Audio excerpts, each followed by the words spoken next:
bonjour à tous. Et puis aujourd'hui, j'ai le plaisir d'interviewer Isabelle Rougier, que j'aime beaucoup. Et j'aime beaucoup le travail qu'elle propose, qui est autour, elle va vous le présenter, autour du work de la méthode de Katy Byron. Et comme déjà je me forme avec elle et que je trouve que cette méthode est vraiment extraordinaire, en tout cas ça m'aide beaucoup et ça aide beaucoup de mes patients d'ailleurs. Donc j'avais envie de te faire parler un peu de ce sujet. Alors Isabelle, déjà dis-moi qui tu es et puis après tu vas nous présenter la méthode de Katy Byron. Rapidement. Merci Véronique, merci de ta proposition. Donc j'ai découvert le work de Byron Katie il y a une dizaine d'années parce que j'avais des difficultés avec ma fille et puis autour de moi. Et cette méthode m'a vraiment permis de changer les relations avec les autres. Et j'en suis venue à me former et maintenant je la partage, je la diffuse avec grand plaisir au travers d'ateliers ou de séances d'accompagnement. C'est un outil qui est précieux dans le sens qu'on peut l'utiliser juste pour soi, s'appliquer cette méthode juste pour soi quand on a des difficultés.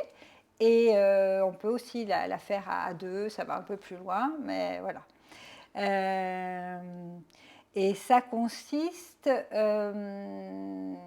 à travers quelque chose qui va nous heurter de la réalité, de ce que fait l'autre, par exemple. Il ne devrait pas faire ça, il devrait se soucier de moi, et tous les reproches qu'on peut faire aux autres, à aller regarder d'un peu plus près. Et ça va permettre de prendre du recul et de regarder comment je suis, en quoi je suis concernée dans cette histoire et finalement de faire dégonfler le soufflet, quoi, d'être moins dans le stress, dans la perturbation, voilà. Ouais, donc pour ceux qui ne connaissent pas ce qu'a trouvé, parce qu'elle a fait une trouvaille, Katy Byron, c'est une éveillée d'ailleurs, Oui. et elle a fait à une période de sa vie cette trouvaille dont tu vas nous parler, que tu t'es appropriée en te formant avec elle. Voilà. C'est une américaine, je crois. On va peut-être un peu parler de Katy Byron et de qu'est-ce qu'elle a trouvé de tellement extraordinaire et comment ensuite elle en a fait un protocole, une méthode d'ailleurs autour des systèmes de croyances et que ça apporte énormément. Alors j'aimerais bien que tu nous redonnes un peu des infos là-dessus. Alors, le work donc, de Byron Katie, c'est effectivement une méthode qui lui est arrivée à la suite d'un éveil lors d'une dépression profonde. Et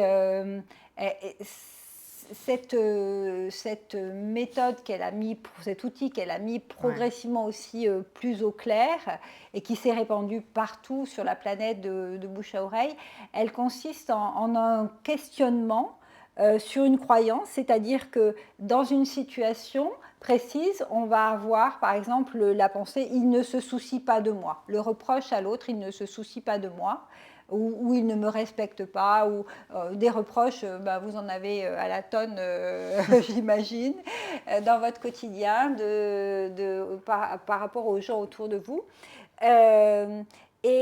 Par rapport à cette croyance, le work permet de l'interroger par des questionnements.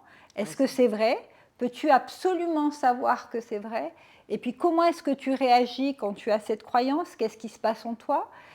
Comment serais-tu sans cette croyance ? Voilà, des questionnements qui amènent à regarder cette croyance autrement et à voir tout ce qui se passe dans ma tête quand j'ai la croyance que la réalité, j'ai la croyance qu'elle devrait être autrement.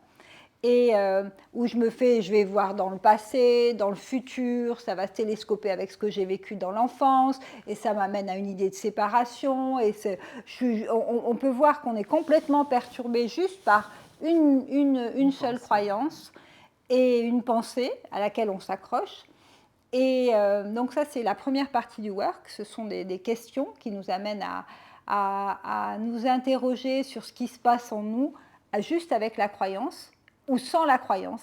Et on voit qu'à ce moment-là, avec la croyance, c'est le bazar. On est dans la colère, on se sent serré, on se sent perturbé, on n'est plus avec l'autre, on n'est plus dans l'amour, on n'est plus en lien, on n'est plus rien. Et puis, sans la croyance, juste on voit la différence. On est juste posé avec l'autre et on peut regarder ce qui se passe. Donc ça, c'est la première partie du work.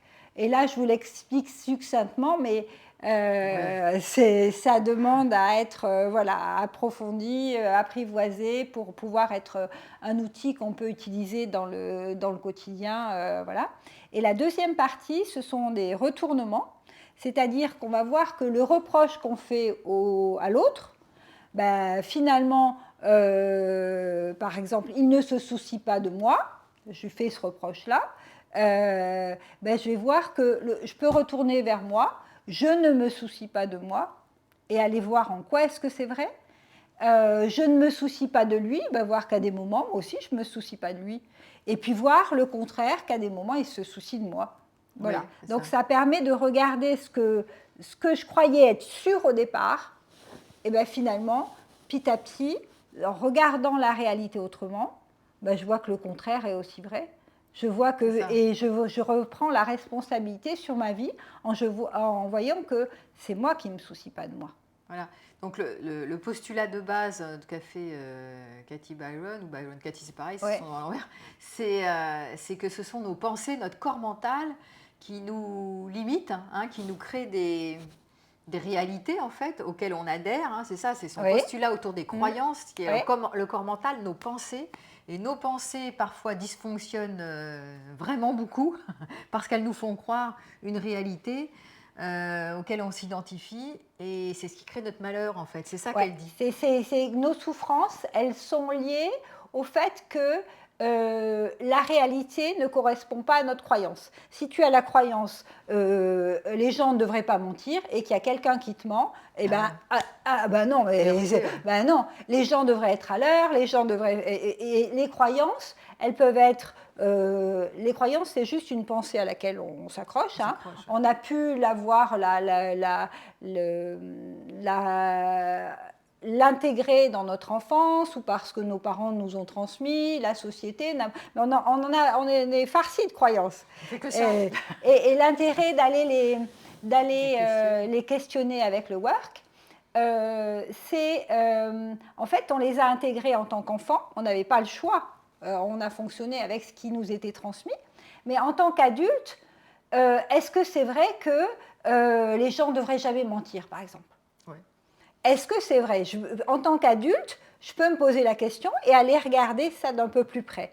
Et finalement, en remettant en cause ces croyances, je suis moins impactée dans mon quotidien. C'est-à-dire qu'une fois que j'ai souffert d'un truc, j'ai été en stress à cause d'une croyance, si je vais la travailler avec le work, quand ça va réarriver le même type de situation, je vais pouvoir... c'est sûr, parce que là, c'est vraiment un changement de perspective, c'est un changement de regard sur une pensée à laquelle, en général, on ne met pas de conscience et on adhère, en fait. Ouais. Et même la dernière fois, tu nous avais fait travailler sur les croyances universelles. Alors, il y a plein de croyances comme ça qu'on ne remet pas du tout en doute.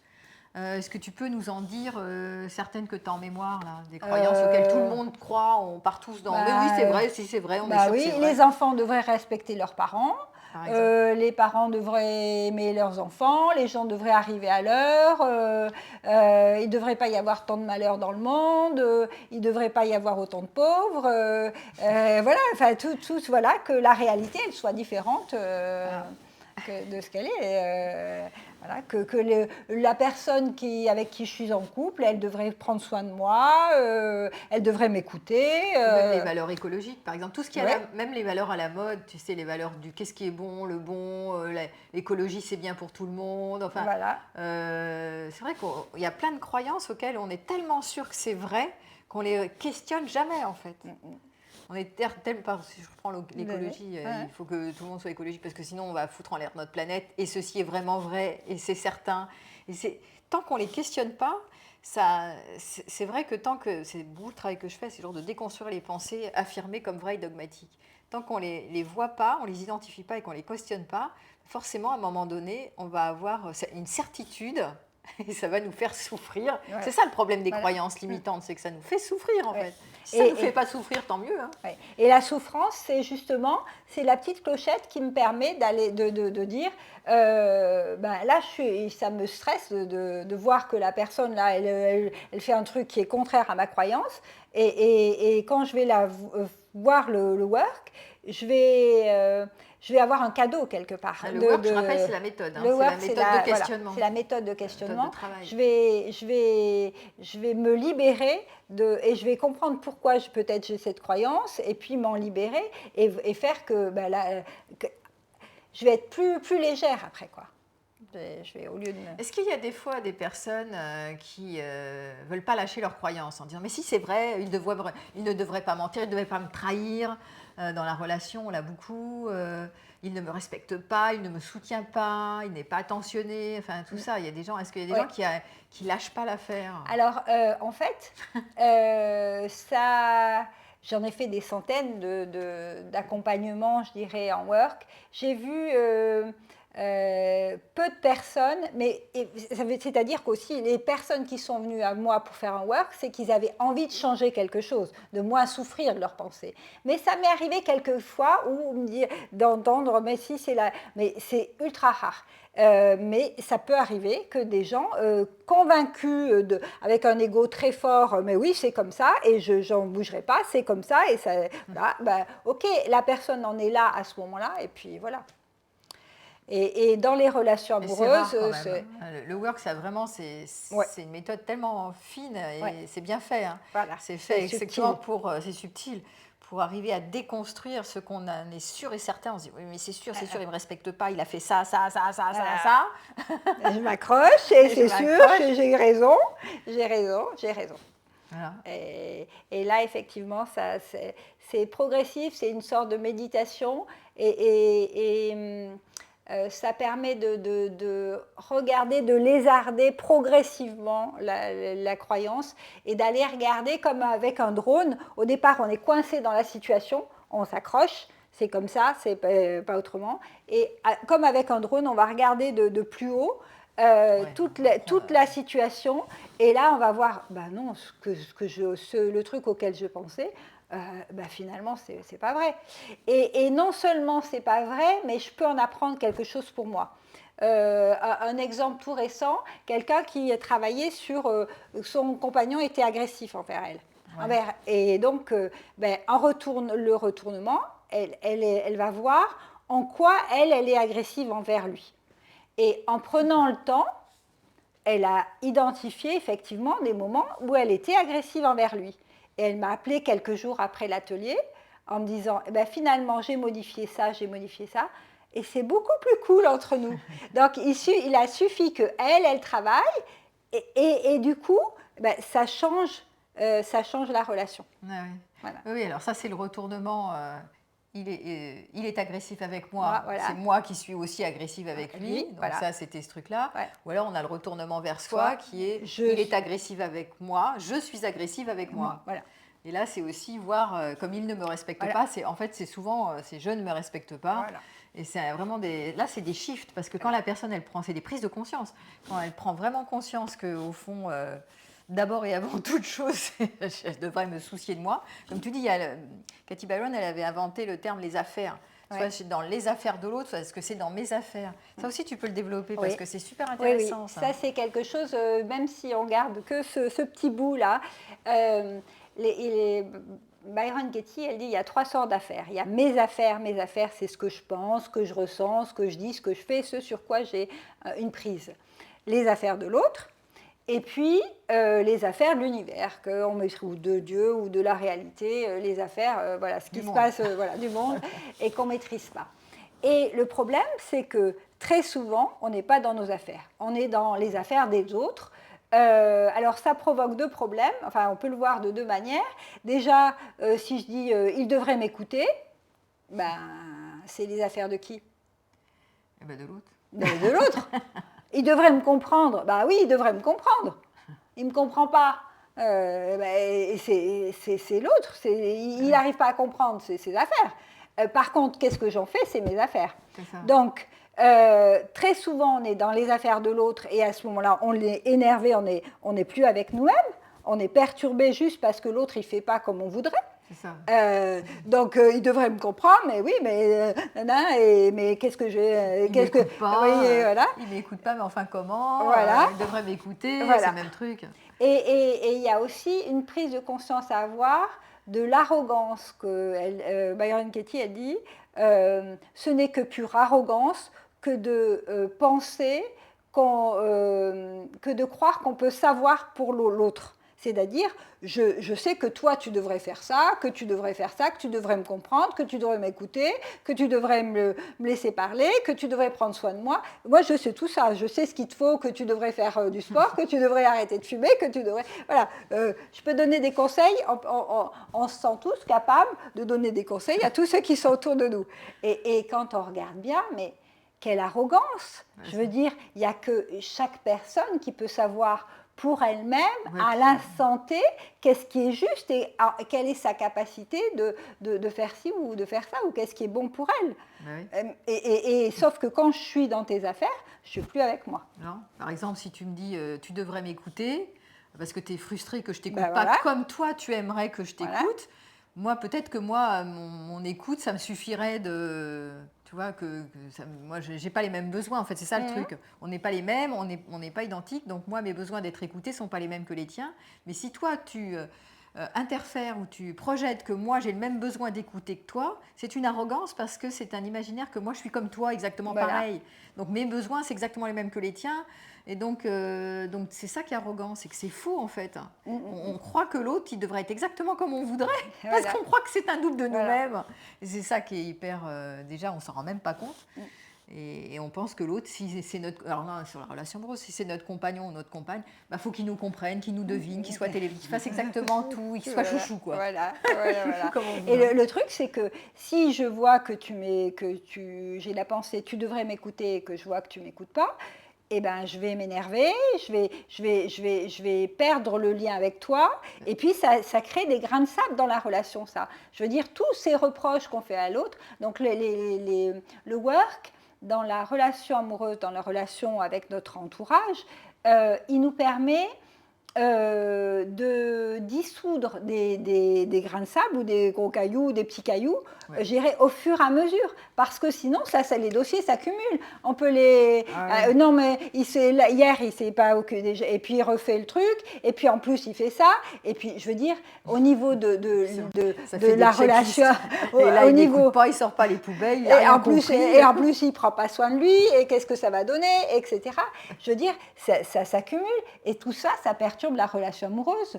Moi, je peux dire que dans mon histoire, je vis une belle histoire depuis 9 ans, mais s'il n'y avait pas eu le work, ça serait arrêté. D'abord, ça serait arrêté beaucoup plus vite, mais de toute façon, à chaque étape, je veux dire, il y a toujours des frustrations, des moments où l'autre il n'est pas, l'autre il fait pas, il n'est pas le modèle. Je n'ai pas créé, j'ai pas commandé sur le catalogue, il soit comme ci, comme ça, comme ça. Donc l'autre. Et le work m'amène non seulement à nettoyer les frustrations au fur et à mesure, mais ça permet parfois donc non seulement d'accepter l'autre tel qu'il est, mais parfois ça permet même de transmuter, d'aller vers aimer l'autre tel qu'il est. Je peux donner un exemple. J'ai travaillé un jour sur mon compagnon qui ne se soignait pas comme je voulais. Il devrait se soigner autrement. Et je voyais où ça allait l'entraîner, on ne pourrait plus faire un truc ensemble parce qu'il avait mal au genou, et que voilà. Et sauf que je me suis aperçue en faisant le work, sauf que sa manière de se soigner, c'était pas du tout la même que la mienne. Moi, j'aurais pris tous les rendez-vous et cherché tous les trucs. Ben, lui, il observait, il faisait des choses. Et c'est seulement en faisant le work que j'ai pu, je dirais, aller vers... admirer sa manière à lui, qui était différente de la mienne, de se soigner, et il y avait pas, c'était à lui de sentir quelle était la manière la plus juste. Mais sauf que tous les jours, quand je lui demandais, mais ton genou, ça va mieux, il me disait, ben non, et tous les jours, ça me crispait, jusqu'au moment où j'ai fait le work, et à partir de là, au contraire, je veux dire, j'étais dans l'amour. Et Oui, mais tu te rappelles, je dis souvent dans les conférences qu'il y a une troisième étape. La première étape, c'est la fusion. Donc là, on est du même. Alors là, on n'est que dans la ressemblance, tout va bien, tout passe bien. La deuxième, c'est justement le travail des différences. Et la troisième, c'est l'acceptation de la différence. Et là, c'est un travail intéressant parce que tu pointes le fait qu'à changer de perspective, à changer de point de vue, à arrêter de croire que ce qu'on croit, c'est vrai sur l'autre, ça permet aussi de passer cette étape, c'est-à-dire d'accepter la différence au lieu de vouloir de rassembler l'autre. Alors l'autre doit être mon double de moi-même, il doit penser comme moi et faire comme ce que je pense vrai.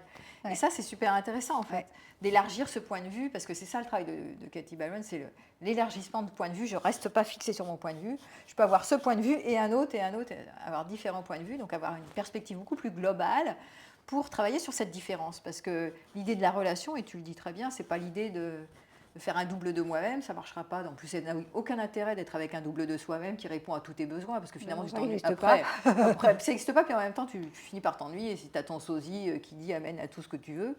Mais c'est plutôt ce travail de la complémentarité de la différence, mais qui permet d'accepter les différences. Sinon, c'est source de frustration, et comme tu as dit, ça s'empile, les frustrations, là. Irritation, frustration, reproche. C'est là, ils arrivent en thérapie, et alors ils se mettent sur la tête, je ne te raconte pas, c'est le règlement OK choral, et tu m'as fait ça, et 6 ans, 3 ans avant, et 4 ans avant. Et c'est parce que c'est important, et ce protocole est vraiment intéressant pour déconstruire au fur et à mesure, tu l'as dit. Pas attendre. Et je vais au-delà de accepter l'autre, ça va vers plus d'amour.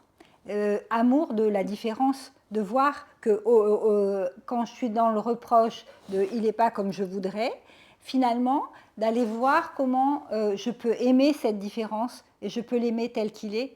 Et ça, c'est précieux. Oui, c'est l'amour inconditionnel. Ouais, ça tend vers l'amour inconditionnel. Ça tend, voilà, petit à petit. Si et de voir ce que cette différence peut m'apporter. C'est-à-dire quel est le cadeau de la différence, au lieu d'en faire un reproche. Alors, ça, c'est dans le meilleur des cas. Et si vraiment cette différence, tu vois, il ne me respecte pas, à un moment donné, c'est je ne me respecte pas et je vais arrêter la relation, pas pour rester dans l'amour inconditionnel et me mettre sur les cailloux, mais pour me rendre compte que, c'est peut-être moi qui, en restant dans cette relation, ne me respecte pas.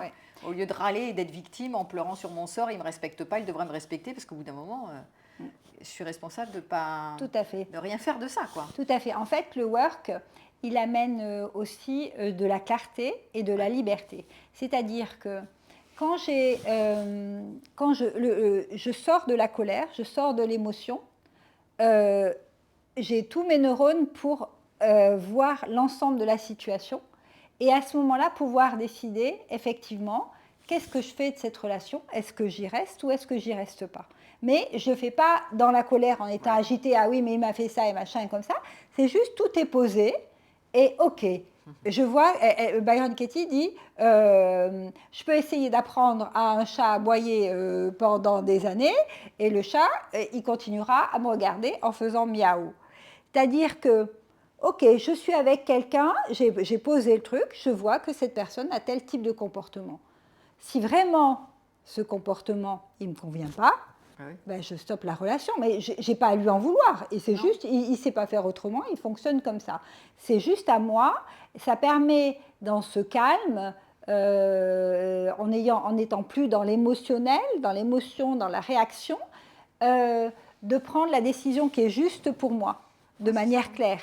Je veux dire, j'ai eu quelqu'un qui était dans il ne me respecte pas, son mari qui ne la respectait pas, et juste en 20 minutes d'échange de work, elle a vu comment elle ne se respectait pas en mettant tout sous le tapis, parce qu'elle avait tellement peur de voir que ça pouvait conduire à une séparation. Donc, elle continuait à essayer de rester avec lui, mais quand elle a vu tout ce qu'elle mettait sous le tapis, et bien, quelques temps après, pas longtemps après, elle a décidé d'une séparation. Parce que se respecter, ça voulait dire effectivement mettre fin à la relation. Ben oui.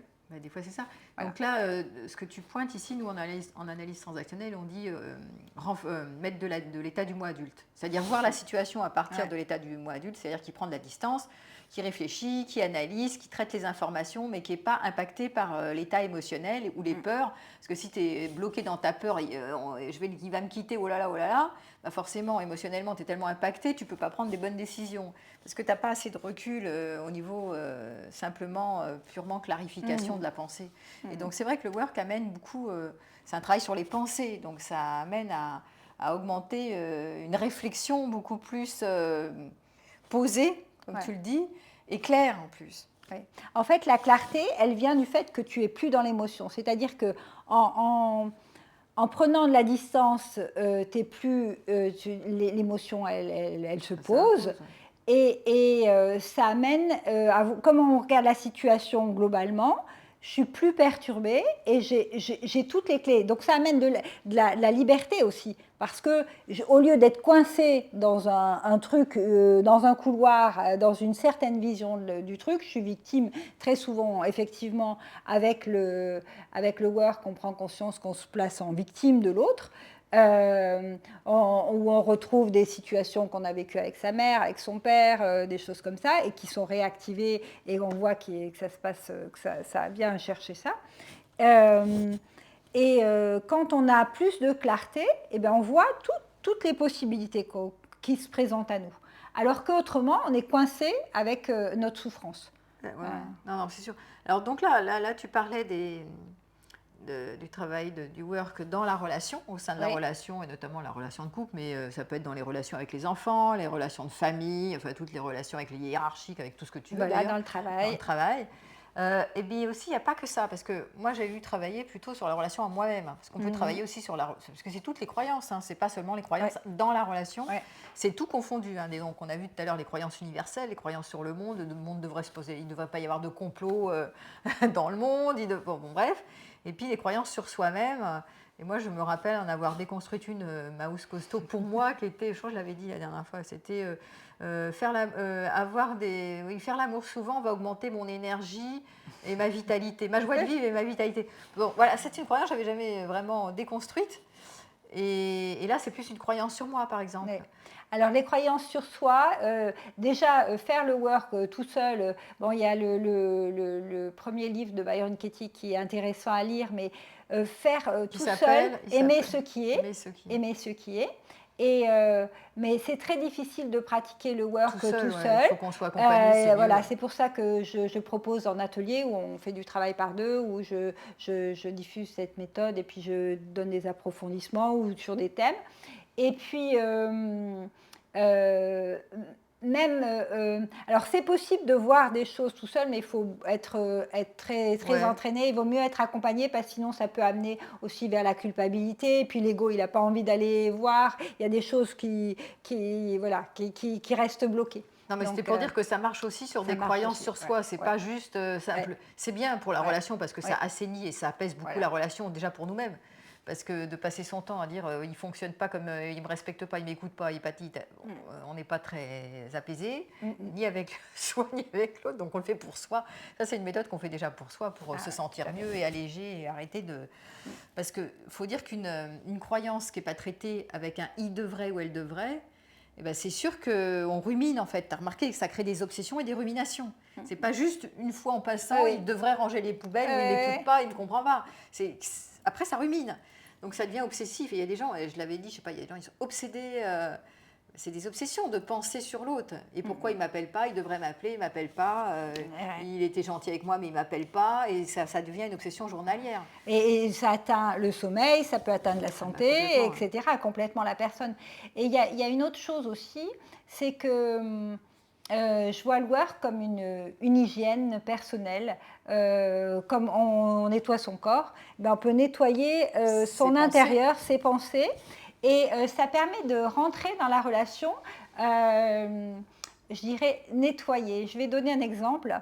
Un jour, je sors de réunion et puis je m'aperçois que j'étais perturbée et je vois que j'ai la pensée, j'ai perdu mon temps dans cette réunion. Et donc j'ai fait le work, mais je dirais oralement, très rapidement. J'ai nettoyé le truc et je suis arrivée chez moi, j'étais propre, j'étais sereine, j'étais tranquille.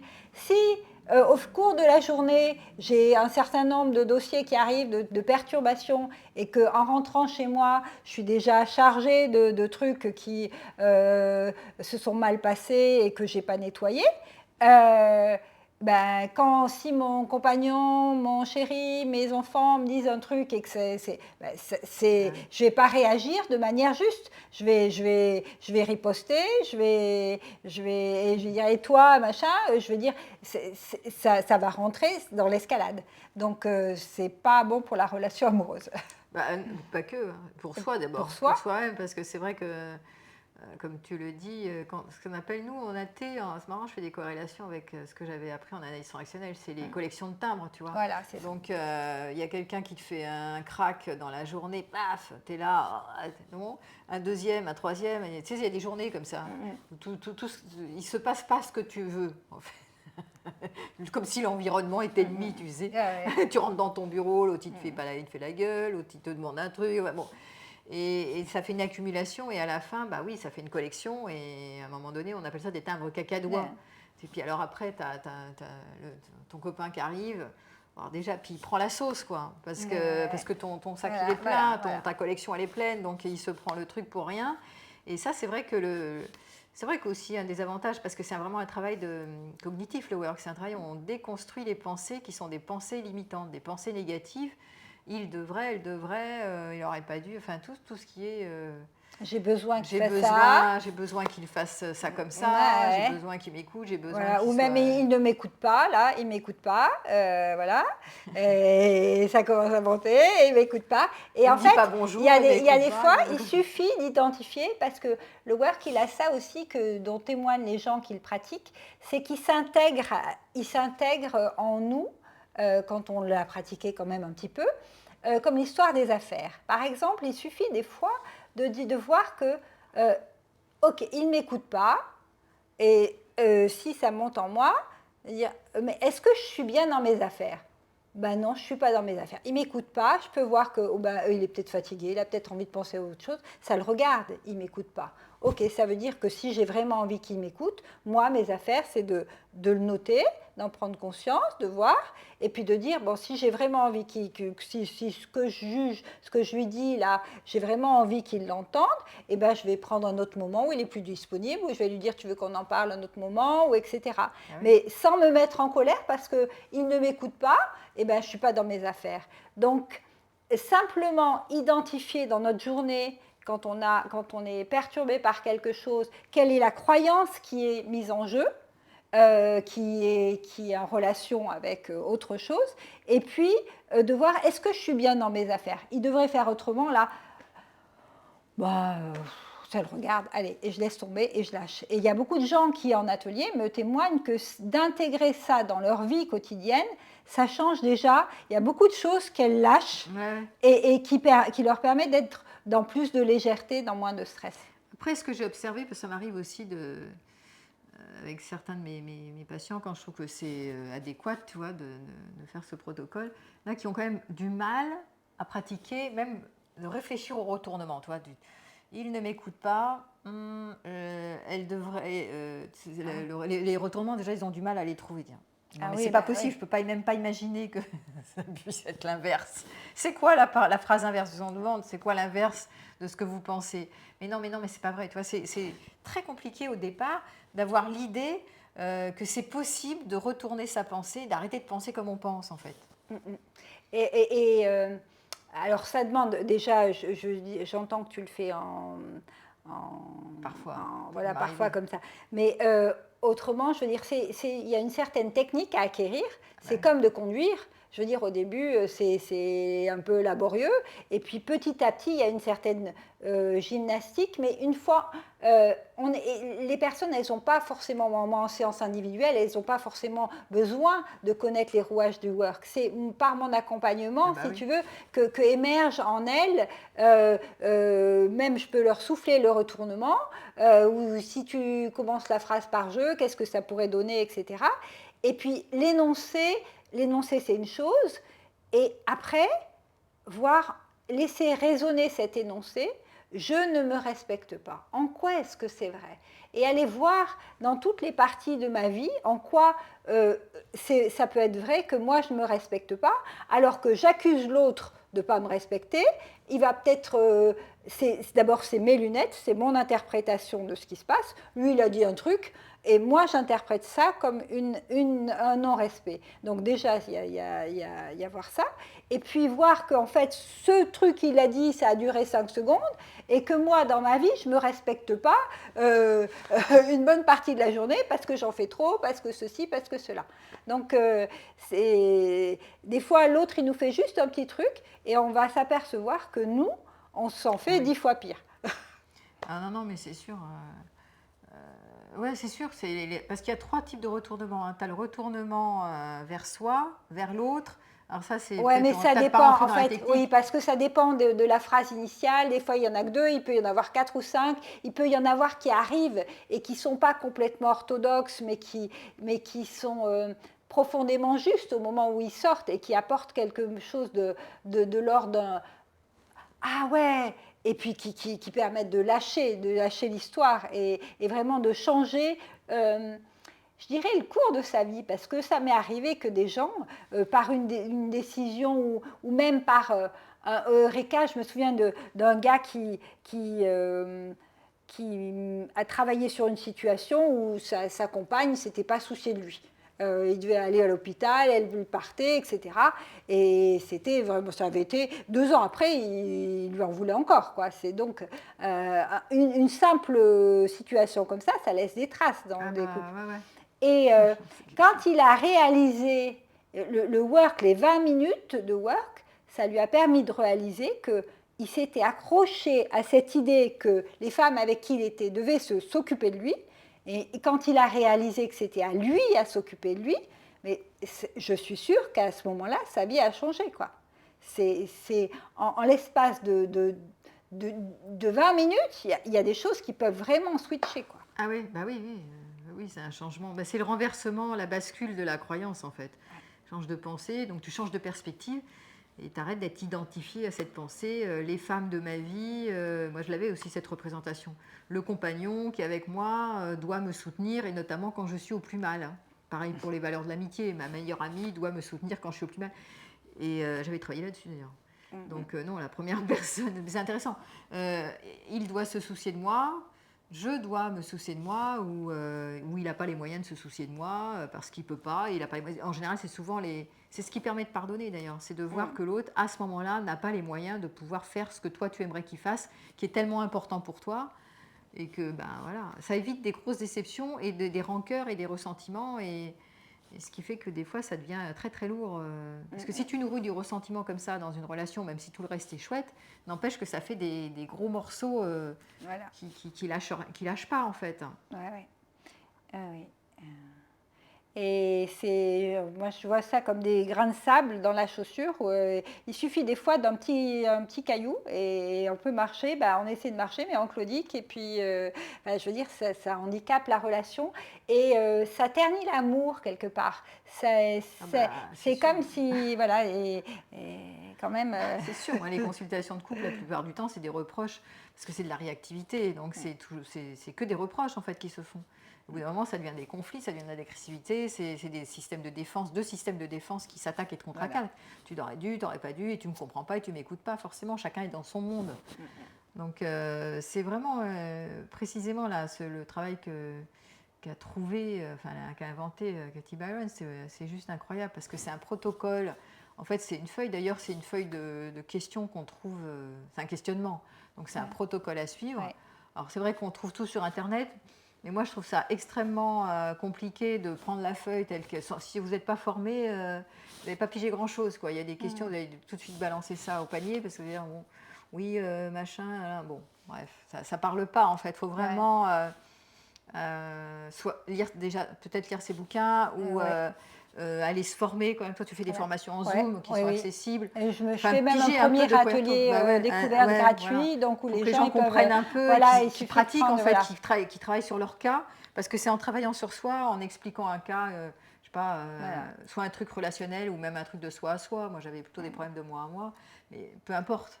Et en attendant, c'est vrai qu'en pratiquant, tout de suite, on dit « Ah bah oui, tiens, en fait, c'est vrai, j'avais pas vu ça comme ça. » Oui, c'est vraiment... Et c'est réjouissant parce que ça ouvre une porte. Quand on attend de l'autre, il changera, il ne va pas changer, et je lui ai déjà dit 10 fois et il ne fait toujours pas, et je reste dans la revendication, Ouais, je le suis victime reproche, en plus. etc. Je suis victime. Victime et Et, persécuteur. et voilà, et je ne m'en sors pas. Et en fait, le work, il ouvre une porte. C'est souvent que c'est joyeux, c'est pas un truc, je veux dire, je pleure, machin. C'est parce que il ouvre un chemin, il y a une porte qui s'ouvre. Ah ouais, mais je vais pouvoir agir. Et je vois qu'en fait, pour agir sur la situation, je n'ai pas besoin d'attendre que l'autre y change, parce que je peux attendre longtemps. Oui. Mais il suffit que je travaille, que je change, que je vois ça de moi. Et comme j'ai parlé, comme la personne qui était agressive, là, qui reprochait à l'autre d'être agressive, elle a vu ce qu'elle faisait, elle, et ben, elle a changé et ça change la relation. Donc, ça ouvre le chemin, puisque je reviens dans mes affaires. Je reviens sur, ah ouais, mais si je change ça, on va voir ce que ça fait. Et déjà, même sans me dire si je change ça, c'est simplement déjà d'avoir pris conscience. Ça change quelque chose. Ouais, ouais. Bon, ceci dit, c'est pas non plus miraculeux, hein. Des fois, ils ont tellement on a tellement de ressentiments qu'il va falloir le faire et le refaire avec des angles différents en reprenant. Parce que quand il y a des dossiers lourds, hein, quand on a chacun des systèmes de croyances qui sont défectueuses. Défectueuses, ça veut dire qu'ils nous font souffrir. Qui sont basés sur les peurs, en fait, hein. Donc nos peurs engendrent des pensées qui nous font croire qu'il faut que ça se passe comme ça, ou voilà, ou on a besoin de quelque chose pour aller bien. Enfin, on a des croyances qui sont souffrantes parce que basées sur la peur. Voilà. Ou en liaison avec un truc qui nous a blessés, que notre mère nous a dit, ou notre père nous a dit. Nous, si on nous a dit, de toute façon, on retrouve les blessures. Hein. Voilà. Trahison, injustice, enfin, on va toutes les retrouver, les blessures. Hein. Donc, on a des croyances issues de ces blessures et on est persuadé que ça devrait fonctionner comme ça, le monde. Et du coup, c'est vrai que c'est un piège parce que ça nous fout en l'air, ça nous fait souffrir. Et c'est vrai que le fait déjà de prendre conscience, ah mais ça c'est une pensée qui me fait souffrir, parce que ça c'est petit 1, le voir, c'est cette pensée-là, parce que c'est ça que tu interroges, enfin avec la méthode, c'est et si tu continues toute ta vie avec la même pensée, qu'est-ce que tu vas devenir ? Ah oui, alors si je continue, en fait, on voit qu'on finit en catastrophe si on continue jusqu'à la fin de nos jours avec cette même pensée. On est en couple, ça ne me respecte pas. Ou moi, c'était, je ne sais plus, j'avais une pensée, je devrais être en bonne santé tout le temps. Tu vois. Ça, c'est mon dossier à moi. Donc, si je continue avec ça jusqu'à la fin de mes jours, c'est ça qui me fait souffrir. Donc, à chaque fois, des pensées qui sont limitantes, qu'on appelle les croyances limitantes, ça nous fait souffrir. Et on voit comme ça, si on se projette dans le futur, avec ces pensées qui viennent du passé d'ailleurs, hein, c'est des croyances qu'on a mis en place parce qu'on a eu des expériences passées qui ont généré des systèmes de croyances. Et si on se projette dans le futur, rien que cette phrase, et la phrase aussi qui est « mais que serait-il sans cette pensée ?» Je serais quand même plus légère, plus sereine si j'avais plus cette pensée. Donc c'est un protocole progressif en fait. Et de prendre conscience qu'on se fait souffrir soi-même et ce n'est pas l'autre qui nous fait souffrir, ça aussi c'est important. Qu'on crée notre propre souffrance avec notre pensée. Je vais donner un exemple. Pendant la formation avec Byron Katie que j'ai suivi, un jour il m'est venu la pensée, mais j'ai été une mauvaise maman. Et j'ai senti l'émotion qui commençait à me serrer la gorge et presque les larmes qui me montaient aux yeux.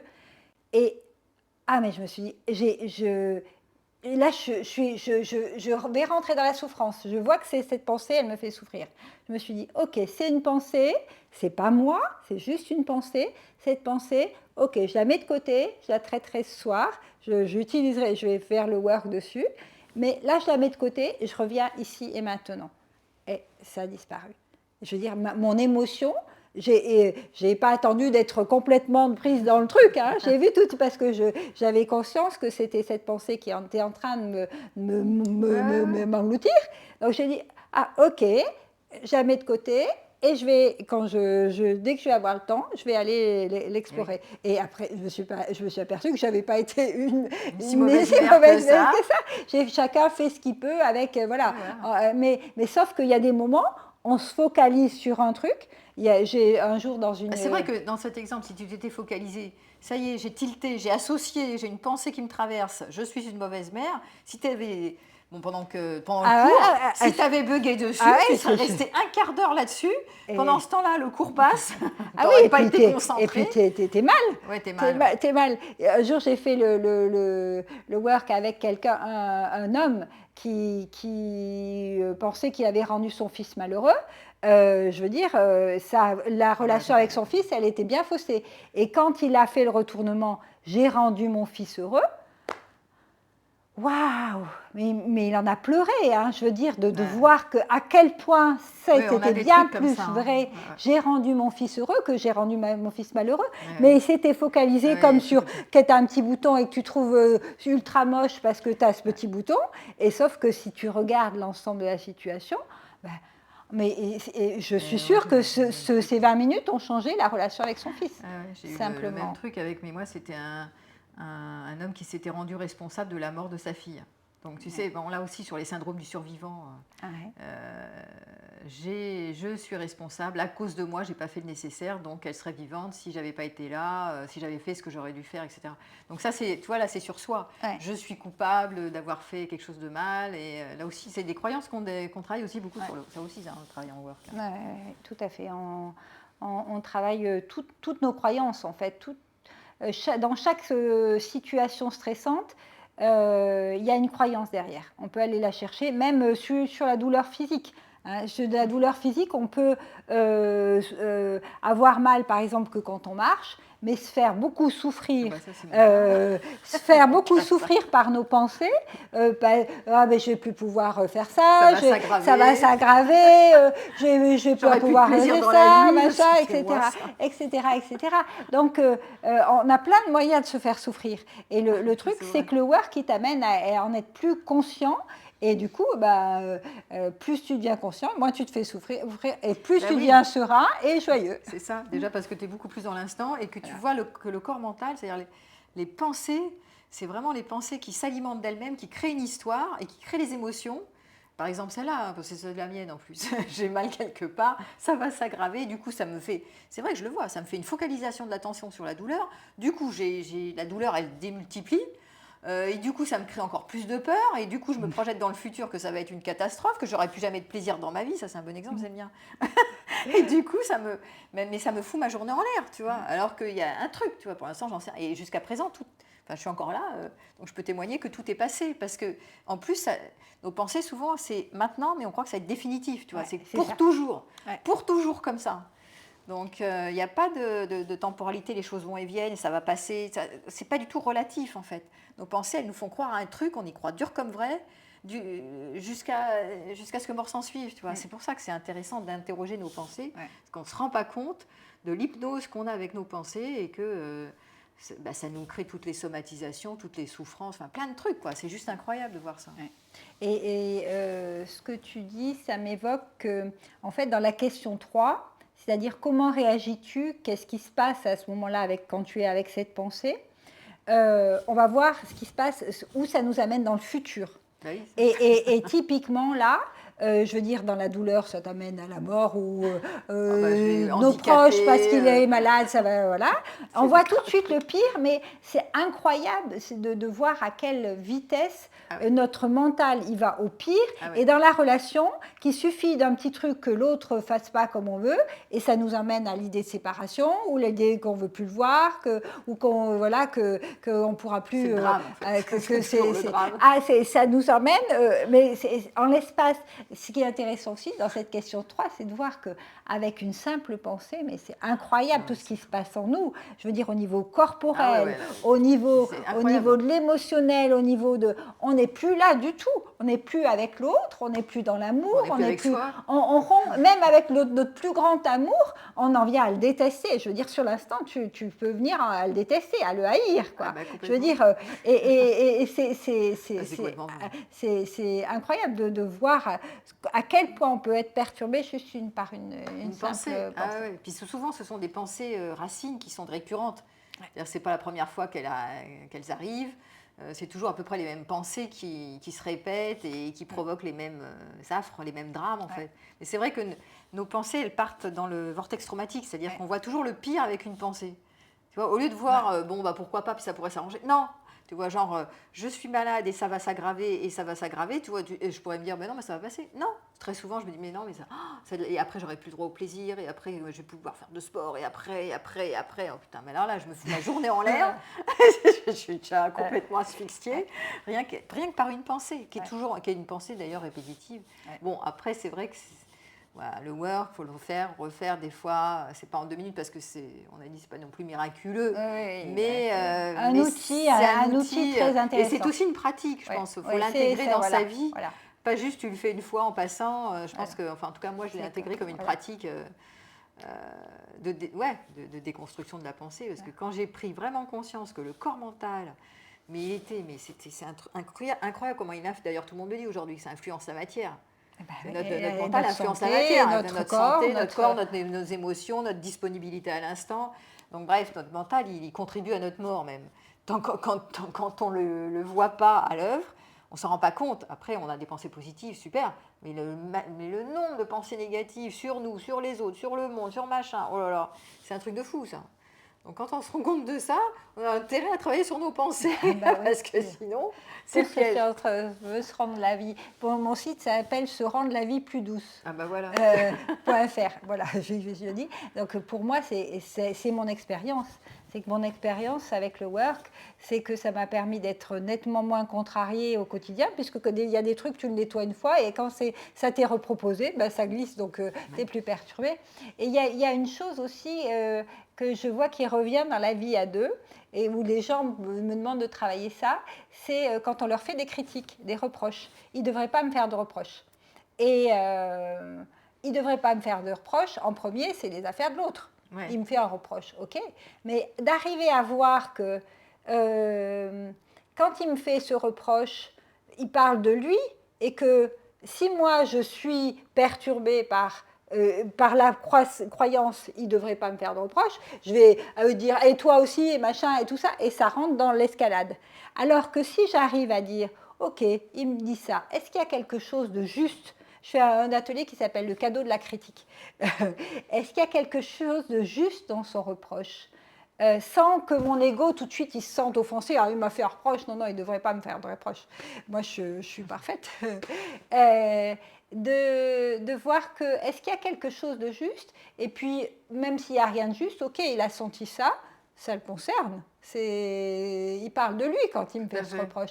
Et d'arriver justement à prendre cette distance et pas rentrer dans la réaction et dans l'escalade de la guerre. Donc ça aussi, c'est précieux. De travailler sur « il ne devrait pas me faire de reproches » parce que je ne devrais pas me faire de reproches, et moi, est-ce que je ne lui en fais pas des reproches? Je ne devrais pas lui faire de reproches.